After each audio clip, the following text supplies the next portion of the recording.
Alrighty, it is Sunday, September 28th, 2025, and welcome back to First and Short, your first place to get short bits of college football news and analysis. Yes, sir. I'm Aaron, and I'm here with my co-host, Mashfik. Before we get started, please, if you're an avid watcher or if this is your first time watching, please subscribe. We are on, YouTube, Apple Podcasts, and Spotify. It's free. It helps us out, so go ahead and hit that subscribe button. With that being said, let's go ahead and get into the agenda on some of the things we're going to talk about today. So we're going to review games from the weekend. We're going to do some analysis. And we're also going to talk about who had the Saturday this weekend, all in week 5. With that being said, Mash, go ahead and kick us off. Yes, sir. So week 5 is in the bag. Honestly, I think we explored the concept of separation last episode when we were doing a preview of this weekend. And honestly, I think that's coming to a head now. You can forget all the predictions that you've made, forget all the kind of preseason concepts that you had in your mind about what these teams are and where these teams are going to land. Week 5 wasn't just chaotic, it was carnage for the top 10. We had 4 top 10 teams go down, 2 of them actually in double overtime. Kind of thriller type games. So it's been a massive power shift, kind of in the SEC. The SEC favorite lost, and then, a new look in the Big Ten, teams that you didn't necessarily think were going to, do well in the Big Ten are starting to do well now. So we're throwing out the old rankings. We're starting new. Let's take a look at a few games. Before we get started, I just want to say we were wrong on our underdog pick by the week. Underdog pick of the week. TCU lost by exactly 3 points, and they were a dog by 2.5. So our record is 4-2 there. Let's start with Florida State at Virginia, right? So it seems like Florida State got caught looking ahead to a massive, rivalry game next week against Miami, but they walked into Charlottesville and got absolutely blindsided. They lost 46-38 in double overtime.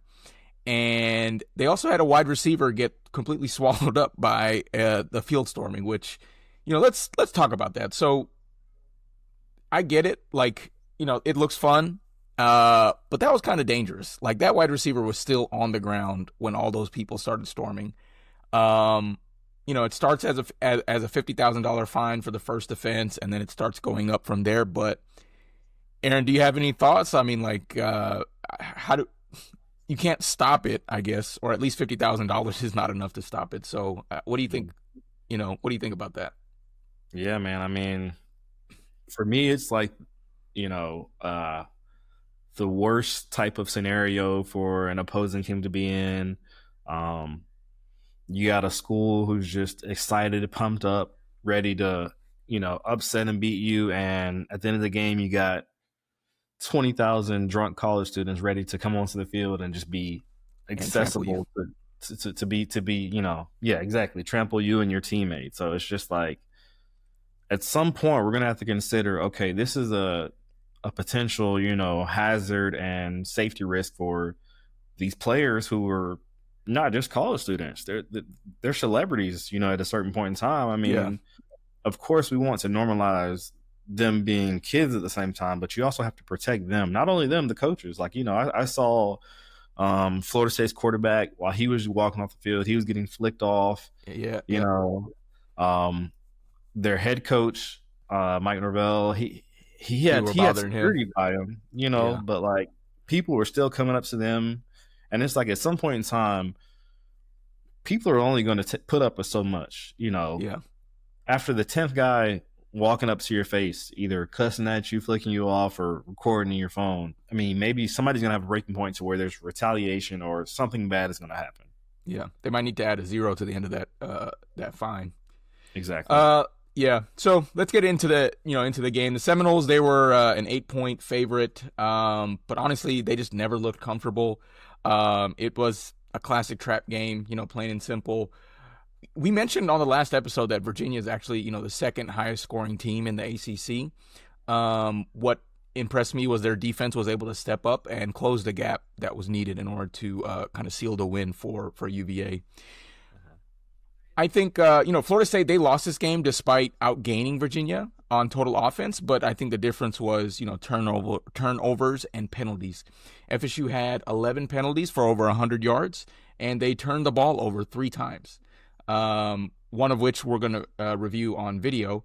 And the Cavaliers' defense for Virginia, they were phenomenal, especially in the red zone. So there's this one video that I want to. Well, it's 2 videos, but it's 2 plays for Castellanos where he goes under center.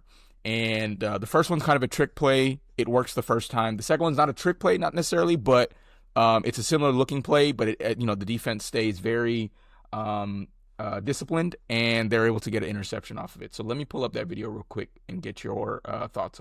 All right. So in this video, Florida State is on offense. Thomas Castellanos is under center. It's going to be a trick play, Aaron. But what are you seeing here that Florida State is showing, and how is Virginia responding? And let me know when you want to start the play.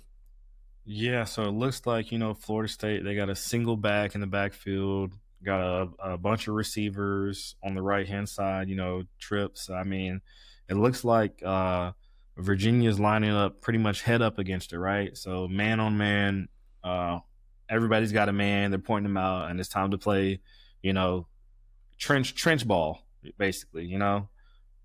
Time to stand up on defense and run the play. That's the one that worked, right? Sorry, yes, that was the one that. Yeah, correct. So that's the trick play that he was able to run for a first down, and get in field goal range. Yep. So that's so hard to guard because you're trying to stay disciplined and stick with your man, but Castellanos in space, he's gonna get that every time. Yeah. So let's look in the second one. All right. So now pulling up the second one, he goes under center again, and let's see what we see. Yeah, I see more people up on the line committed to stopping the run right there. Yeah, I think they send off. Yeah, guys, right? They started blitzing them so much more, and look at that interception. Exactly. What did Virginia do better? Yeah, what did Virginia do better this time around in order to force that interception? Yeah, making the playmaker that Florida State wanted to make the play, Castellanos, making him make a decision fast, not giving him time to be comfortable and use his dual threat ability, right? And since he didn't have time to do anything except dump it off, your guys are there to cover the ball. If you don't give the quarterback time, the odds are more in your favor. All right, so appreciate you providing that analysis on that video. One last thing I wanted to cover on the Florida State game. Deuce Robinson, he was phenomenal in this game. He played at USC for a couple of years before transferring to Florida State this year. Should have came to Georgia, but anyway, that last catch that he bobbled a little bit. That was obviously a point of contention, and Florida State fans are obviously going to say, no, that was a catch. I mean, he was still bobbling the ball as he was running out. So to me, as a non-biased, audience member, it seemed pretty cut and dry that was not a catch. But yeah, anyway, that was my kind of last thought on that game. And hey, if you watch that game, they gave us a different POV on what the referees go through when they actually review those. That plays. Was awesome. Oh, how did we miss that? That was awesome. That was every great. League needs. I know the SEC is not going to let that happen, but shout out to the ACC for letting us listen in on that. That was great. That was great. That's right. So next on the list, let's talk about our next game. Number 4 LSU at Ole Miss, right? Topic of that game, it seems like Kiffin's crew is, college football playoff ready, right? Down the road in Oxford, Lane Kiffin's Rebels prove that they're absolutely for real, taking down LSU 24-19. First things first, Trinidad Chambliss, right? He stepped in and he threw 314 yards and a touchdown. The Rebels offense, even without their starter, they found a way to win. They dominated possession by nearly 10 minutes against a top 5 team. That shows discipline. That shows that, the team is a well-coached offense and they know how to control the ball, run the ball, and control the clock, right? So I got a question for you. Mm-hmm. Where's Austin Simmons transferring to next season? So his job is already took. That, Yeah, that's the analysis at hand.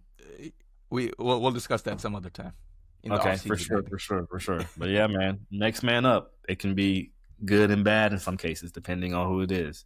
But yeah, so my overall take from the game, LSU, they're after this game, separation. They're falling out of that top tier now, right? Yeah, yeah. Their defense played well enough to keep it close, but in this, SEC West brawl, their offense wasn't enough. Old Miss, their play was consistent, and they had an offensive balance. That's probably going to push them towards a top 5 spot in the conference polls, or in the AP national polls. Sorry. Um, with Oklahoma and Georgia being their only current ranked teams left on the schedule, I think their chances of making the college football playoffs are looking really good right now. As they stay For undefeated. Yeah. So. Yeah, for sure. I think they had a similar chance last year. They just had a couple slip ups later Mm-hmm. on in the season. So, yeah, I know if everything is ahead of them for sure. And Trinidad Chambliss is looking good. So, I hope they can keep that up. Moving along, we had number one Ohio State taking the trip up to Seattle to play Washington. I think Ohio State showed why they are still number one. They're number one for a reason. They are they don't like to say they are the defending champion, but until someone can knock them off, I think they deserve that number one ranking. They got the win 24-6, but it was actually like pretty close for most of the game. I think it kind of started to separate like late in the third quarter. The score was a little deceiving, but I applaud Washington for their grit and keeping an offense like that close in score. I mean. Who I applaud even more is Ohio State. They managed to keep their poise the entire game. Defense didn't give up a single touchdown, especially in an environment like at Husky Stadium. Julian saying he kept his poise and they didn't force. He didn't force anything that he didn't have to, and he had 2 touchdowns, 78% passing yard completion, and like I said, no interceptions. So this team continues to show why they deserve the number one spot. We'll see if they got some big hitters in terms of the Big Ten coming up, but right now they're still looking good. Yep. Alrighty.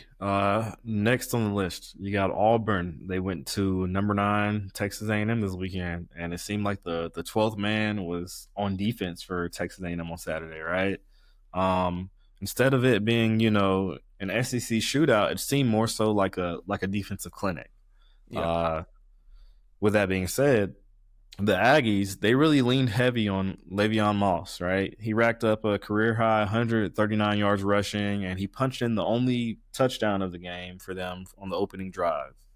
Uh, Auburn's defense held strong pretty much after that, but the Tigers' offense was nowhere to be found. Get this stat: 0 for 12 on third down conversions. That's insane. You can't win a game if you can't move the ball on third down. Mm-hmm. Uh, they had just 176 total yards, and Jackson Arnold, he was under attack in his backfield all weekend. I believe he got sacked 5 times. Um, yeah, Yeah, never mind. I was gonna say it would be interesting to see how many of those were his fault again. true, true. You got to consider when the quarterback is not patient and when he's mobile, what's going to Yeah. happen to those stats. Even when Auburn got a little spark, they had a 73-yard touchdown pick six by Xavier Atkins. They couldn't capitalize, right? Uh, Marcel Reed, he had flashes. KC Conception, he went off for 113 yards receiving, but penalties and missed opportunities kept the Aggies from pulling away and making it a clear, dominant win.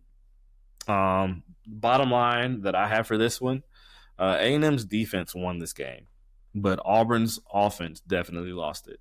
So both teams walk away knowing they've got work to do before the next SEC test. But hey, Texas A&M, they stay alive to a potential conference championship and playoff contention. Yep. Cool. Let's move on. Number 22, Notre Dame at Arkansas. The Fighting Irish are still fighting.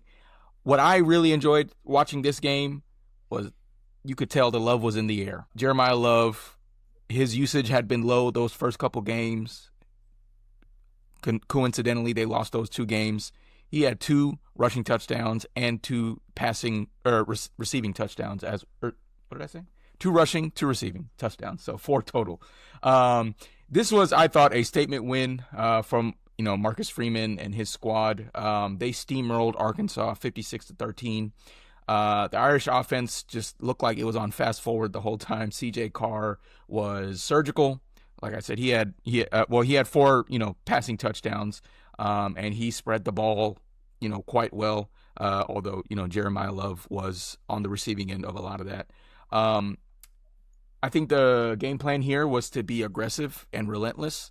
Notre Dame and Arkansas had never played before, ever in history. But obviously, being in the SEC typically means there's some level of physicality and speed and aggression. But so Marcus Freeman definitely wanted to meet that and supersede that. So it paid off early, with a 42-13 halftime lead. And it let, the Irish kind of coast the second half. I think the real story here was Notre Dame's defense finally showed signs of life. It showed signs of being able to strangle an offense. After, weeks of criticism on that defense, they were able to bottle up Taylon Green, who's, he's shown sparks throughout his this season. They forced turnovers, and they held one of the nation's top offenses to just a single touchdown, which was on a trick play, actually. So nothing to hang your hat on that one. They're now 2-2, Notre Dame is, but with this kind of momentum, I think a lot of stuff is still ahead of them. They get a little special, consideration for the playoffs and all that sort of stuff. So I think there's a lot to look forward to if you are, Notre Dame. Yep. All right, moving on. Let's talk about, number 16, Georgia Tech traveling down to Wake Forest, conference play. Georgia Tech, they had a heart-pounding 30-29 win in overtime in Wake Forest. Mm-hmm. They were initially down 20-3 in the third quarter. Aaron, I was watching this game in Athens. It was a generational hate watch type of situation going on. Go ahead. Sorry. It was crazy. Yeah, man. But the guy who led them all the way back, the man, the myth, the legend, Haynes King, again.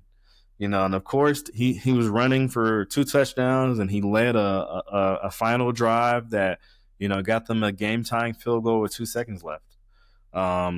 Wake Forest, they had their shot in overtime. I believe their running back broke loose for a 25-yard score, and then with the injuries and Robbie Ashford limping on the field, the first-year head coach, Jake Dickard, he wanted us to roll the dice. He wanted to go for a 2-point try and just end the game there. And so, you got Ashford scrambling. He tried to force a throw across his body back across the field on that 2-point conversion play. And then Georgia Tech's DB ended up picking the ball off and sealing the game there. I don't know much about football, but I know you're not supposed to throw it like that. Yeah, man. And so with that type of finish, you see one sideline just celebrating and going crazy, and the other sideline is just stunned in silence. Nonetheless, Brent Key's squad is now 5-0 for the first time since 2014. They're not just surviving. They're finding ways to win when it matters most. Yeah, nice. Georgia Tech has a better record than Georgia does. Yeah. All right, let's move on. Number 6, Oregon. The Oregon Ducks went up to number 3, Penn State. They took that whiteout at night to the chin, and they won double overtime, 30-24. I just want to say welcome to the national stage, Dante Moore. I don't think everyone, kind of knew his name just yet. They should now. He was 29 for 39, 248 yards, and 3 touchdowns, 0 interceptions in one of the most savage, home environments in college football. The stadium pulse was going nuts. He was able to get a game-winning touchdown to Gary Bryant Jr. on the first play of the second overtime. I think that just shows so much mental discipline to be able to do something like that in that, environment. Even though this game was being played in Beaver Stadium, a different animal comes to mind when I think of this game, and that is the groundhog. as in it feels like we're in Groundhog Day, and we keep seeing the same story for James Franklin play out over and over again, each year, sometimes multiple times a year. James Franklin is now 4-21 against top 10 opponents, and they blew a 14-point fourth quarter lead. I also want to highlight Oregon's defense. I think that's a huge unit that led to the outcome of this game. Katron Allen and Nick Singleton, the two running backs for Penn State, best duo in America, in my opinion. They combined for only 75 yards on 23 carries. So that's less than 3.5 yards a carry. This is against an Oregon defense that was gashed for nearly 300 rushing yards in the Big Ten championship game last year against the same team. So they put on a defensive clinic. Plus, they won. Oregon won on a defensive play by getting an interception on Drew Aller's first pass in the second overtime. So, big story of the game. Obviously, Dan Lanning, his history as a defensive coordinator. Obviously, he puts a lot of emphasis on defense, and they showed out they showed out in this game in order to seal that win. Although the running backs on Penn State side, they had their performance. It is what that was. The running back on Oregon side, or at least one of them, Dierre Hill Jr., the true freshman that we talked about in the last episode, he gave Oregon a healthy, 82 yards on 10 carries, 8.2 yards a carry, plus a receiving touchdown. So that's a great addition. It shows great depth for Oregon, especially as the Big Ten, kind of grind is ramping up. So that's great to see on Oregon's side. Looking ahead, Penn State is at UCLA and then Northwestern at home. So they have a couple weeks to, kind of get back right. But in a few weeks after that, they go to Ohio State and then they host Indiana, which is now looking like a huge matchup, right? So their margin for error, especially with this home loss, is very slim when we're thinking about what their goals are for the end of the season. So I wanted to ask you, Aaron, where do you see Penn State in the pecking order, whether it's in the Big Ten or the national landscape? Where do you see them ending their season? Yeah. Sure. So you kind of, foreshadowed to how they do again in those big time conference games, with, their head coach's record in those big time games. I see them, potentially making the playoffs. They'll probably go 10-2. Maybe lose another big game. I don't know if they have Ohio State or Indiana on the schedule. They'll drop one. And I think I see them making the college football playoffs and having a first round exit. I don't know what it is, but they can't find that elevation to get past that top tier level, but execute to a national championship level. They can't seem to win those big games even at home. So yeah, that's where I got them right now. Yeah, makes sense. Mm-hmm. Yes, sir. So next on the agenda, we have another game that was a 7:30 primetime game. We have, number 17 Alabama going to number 5 Georgia, and my synopsis so far is Alabama, they took a bite out of number 5 Georgia.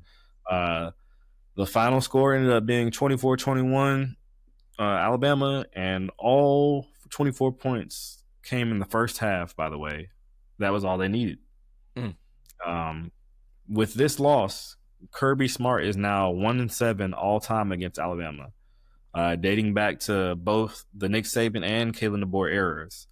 More notably, this snaps Georgia's 33-game home winning streak. That was the longest active FBS streak in the nation.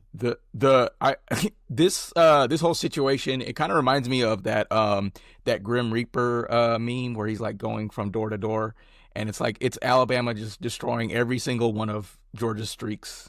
A couple years ago, it was like the longest winning streak. Now it's the home winning streak. I saw something that said in this game, Georgia didn't lead at any point, which is the first time in like 30 years or something.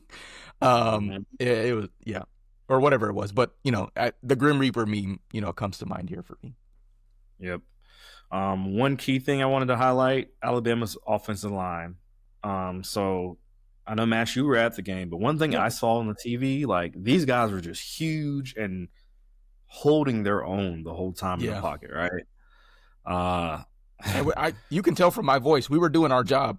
I think there Yeah. was one false start that I caused, but they, for real, like very disciplined.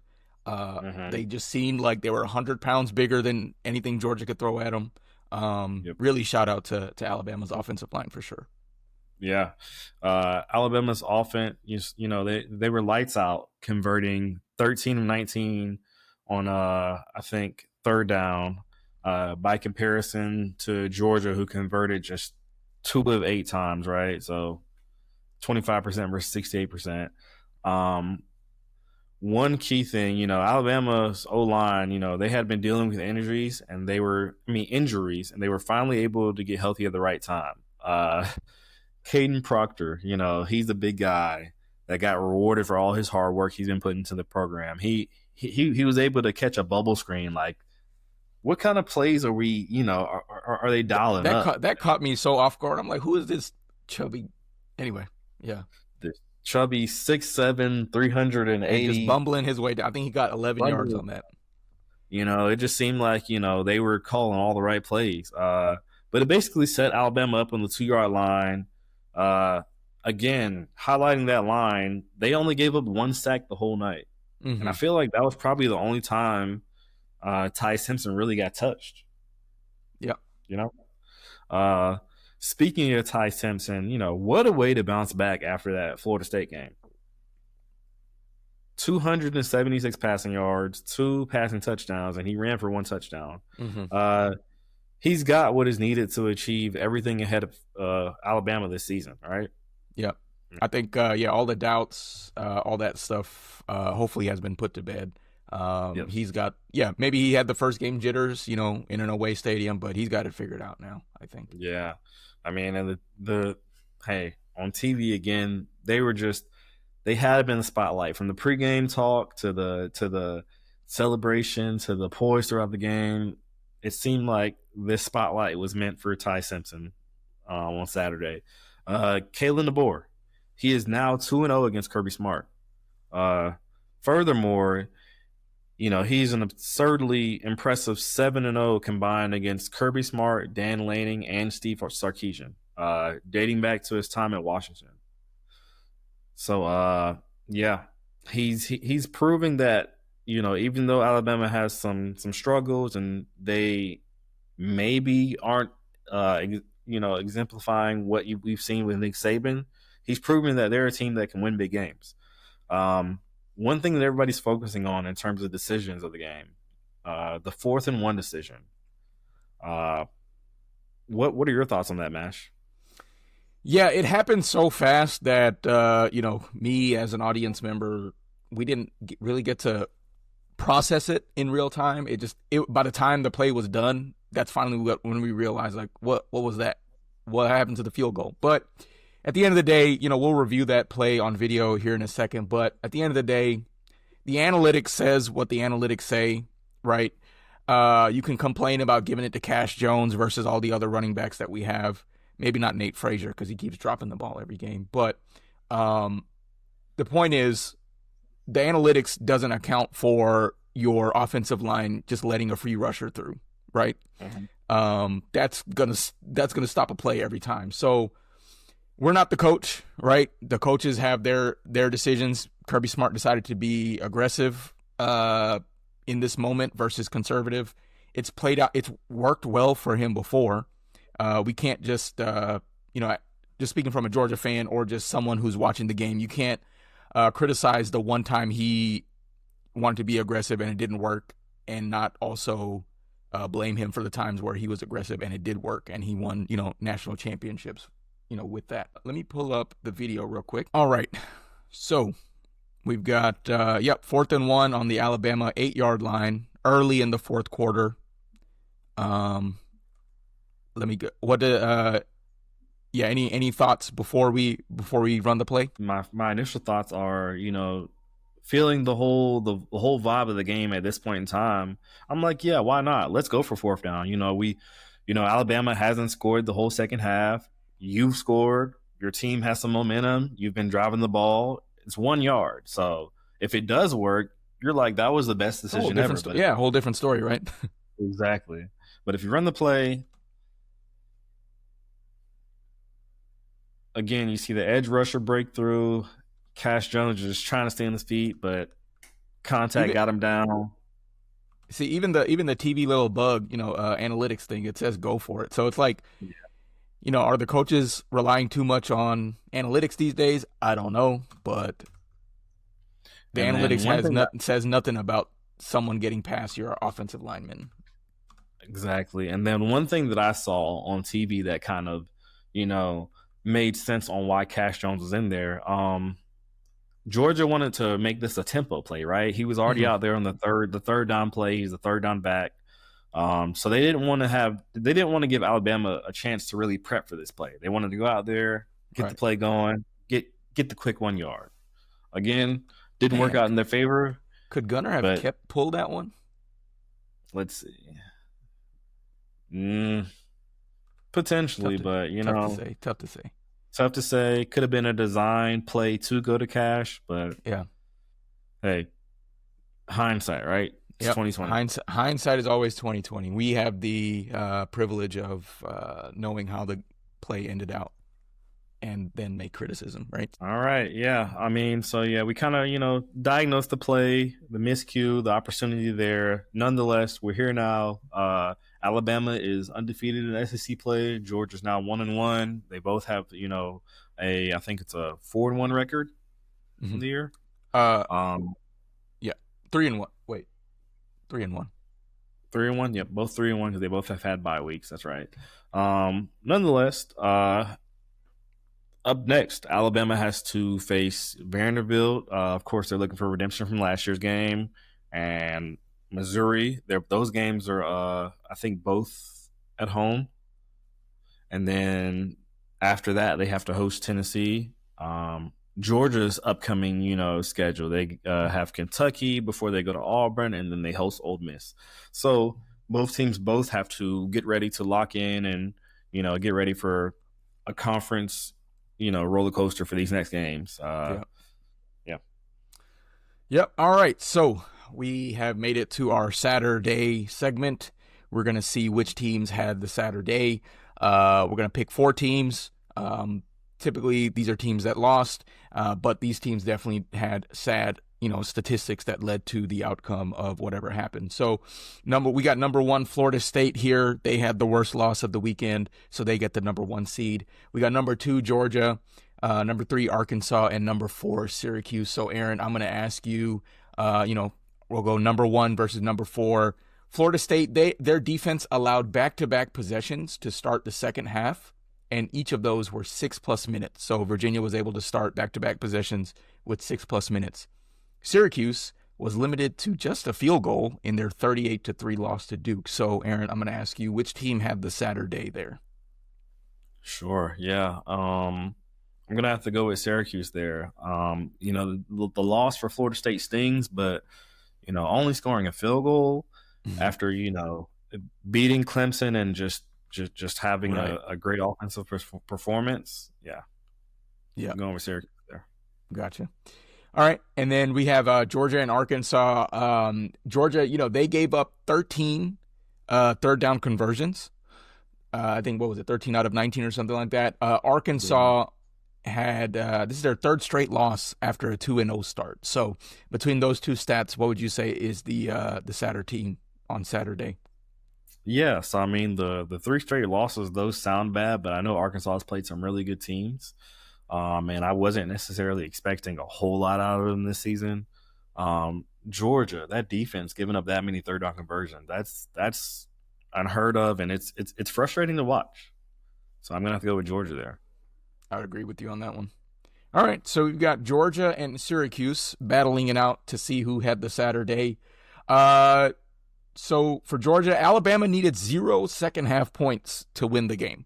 We covered that a little bit earlier. And Syracuse, they had more time of possession. I didn't pull up the exact time, but they had more time of possession, but they still lost the game by, what is that, like 5 scores? So what would you say, which team had the Saturday there? I'm gonna have to go with Unbiased.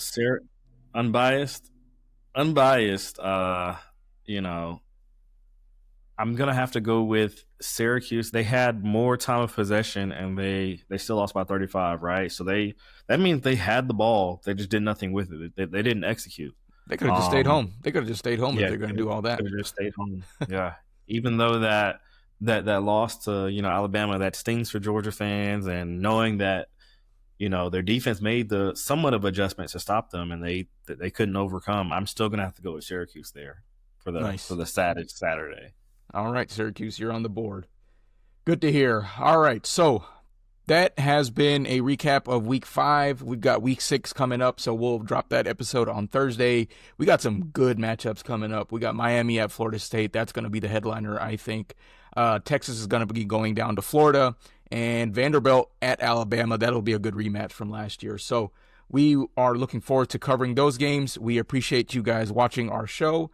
And, like, subscribe, follow us on the podcast channels. Appreciate you guys watching and supporting. Talk to you guys next time. Thank you.